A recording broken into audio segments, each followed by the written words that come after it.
This video is about a modification that I made to the Orion Cooker, and basically what I show you is how to save some charcoal and cook your ribs a little slower so they fall off the bone a little better. So anyway, here's my charcoal saving modification. I basically got this tube from the hardware store for $4, and you get it in the section for HVAC, and I cut off 5 inches approximately, but I cut it at a little bit of a crown, you know, up and down a little bit so that the air can flow through it. And then I took I cut it in half, and I marked where the hole was so that I could light it. So I ended up with this little half circle thing with a hole in it, and it lines up with the hole on the outside of the Orion, so you can light it up. And so you can see put some a bunch of charcoal briquettes in there, and 20 briquettes fits in there. So a 12.5 pound bag of matchlight is about 200 ounces, and so this gets by with 90 ounces, so less than half a bag when you put 4 of these in there. So you put 20. You put the wood chips only where these 4 reservoirs are. You put 20 pieces of 20 briquettes in each, and each of the 4 things that you made, and 20 in the top. So here I am going to light it up. So I've got 20 in the 4 places in the ring, and then 20 in the top. And so that's, like I said, that's about a little less, I think right around 6 pounds for those 100 briquettes. So using the torch here, I'm going to go ahead and light it up. And what we're going to do in this video is have a relatively long segment here where I show you my rib cook. So here I've got it lit, and I've started a timer. When I first got the torch out, I started the timer at 0 seconds and 0 minutes, and so it's counting up now. And I'm going to keep track of the temperature of the Orion cooker and the temperature of the meat. And the way I keep track of the Orion cooker temperature is I bought myself, okay, so it's been about 3 minutes now since I've lit the match light. So anyway, I bought this little temperature gauge. I drilled a hole in the Orion cooker, and I stuck this temperature gauge in there so that I could see what temperature it was on the inside. So what we see here are a timer and then a meat probe. There's really only 2 numbers on those devices. The bottom left there, 67 degrees, that's the meat temperature, and the top one on that, 10 minutes. So it's been 10 minutes since I lit the match light, and we can see that the temperature inside the Orion is up to 200 degrees after 10 minutes. And so this is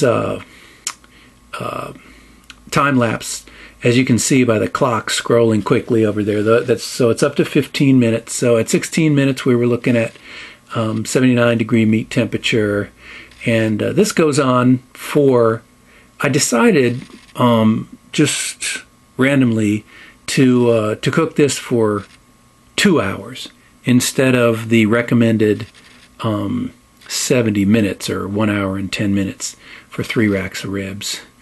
And I think that this turned out better. We'll see a little later, but I think that cooking at a slightly lower temperature for a little bit longer made the ribs more tender. That was my main complaint for cooking ribs on the Orion, is that you really sort of had to chew the meat off the bone, which isn't bad, but it's not like I like it. I like the meat to come off the bone much more cleanly, and as we'll see in the end, it did come off the bone.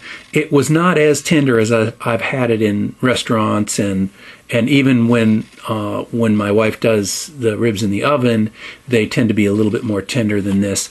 But this is getting there. I don't think this is the perfect fall off the bone level formula yet, but this is my first try with the modification. I'm not sure exactly what I'll try next. Maybe I'll try with just 3 and let it go a little bit longer and be a little slower, because it did, as you just saw, it got up to 255. Alton Brown's recipe is in the oven is 225 for 2.5 hours. So it could stand to be a little bit lower, since it did get up to 250, 255, but it's starting to go down now. Went up to 255 and then is down to 250. It ends up 240 or 230, I think, at the end. But the meat temperature, I think, ends up going down as the coals die out. The meat temperature goes down to like 200 or just under 200. So here we are at 85 minutes, and we're looking at Orion's still up there, 240, and the meat's at 205. The meat might be a little bit hot. I'm going to do a little bit more research and find out if maybe the the meat could stand to be at a little lower temperature for a little longer for a more tender finished product. So there we see the Orion temperature going down to 230. So the coals are dying down some, and the meat's still hanging in there. And in fact, the meat pretty much went down probably 6 or 8 degrees. The timer there ran out at 99.99 or whatever, and I had to restart it. But here we're coming up on 110 minutes, so almost up to my 2 hours, and Orion's still holding its own. There was a little bit of coals left, but it wasn't much of a waste. So meat's down just a little bit. And then finally, at 2 hours, we can see that the meat was 196, and the Orion was still at a respectable 220. That looks like 210 right there, but it's because of the angle of the camera. So here's the unveiling, and let me shove the grill out of the way here so that you can see the sunshine on it.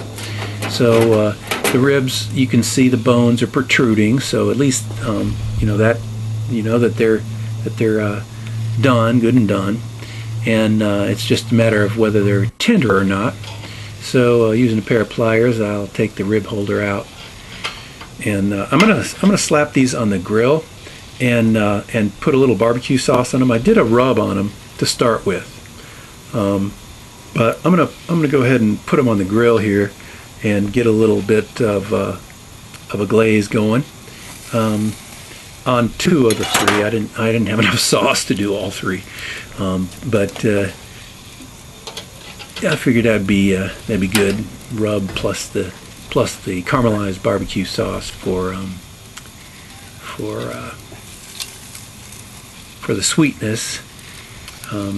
So here I'm putting a little more sauce. This is the end of the bottle, so I already made a few applications when I wasn't shooting, but get a little sauce on there, and then I usually try to sort of cut them up a little bit before I bring them in the kitchen. So grab the end here and slice off rib by rib and put them in the container, and continue that. Fast forward to the point where there's no ribs left, and the container has a whole bunch of ribs. So I ate, and this is the result. So you can see that the meat, there's not much meat on there. I didn't really pick too hard, but most of the bones were pretty clean looking. On the one side, there's a little bit of meat sticking to it, but this was much better than just cooking with their style, their recommendation, with all full coals. Now, not all of the hickory chips actually burned. There were some, and it did have a reasonable hickory flavor, but not too much. So anyway, that's it. I hope you enjoyed it. The modification for the Orion Cooker. And if you have any comments, go ahead and put them in the comments section. Thanks a lot. Bye.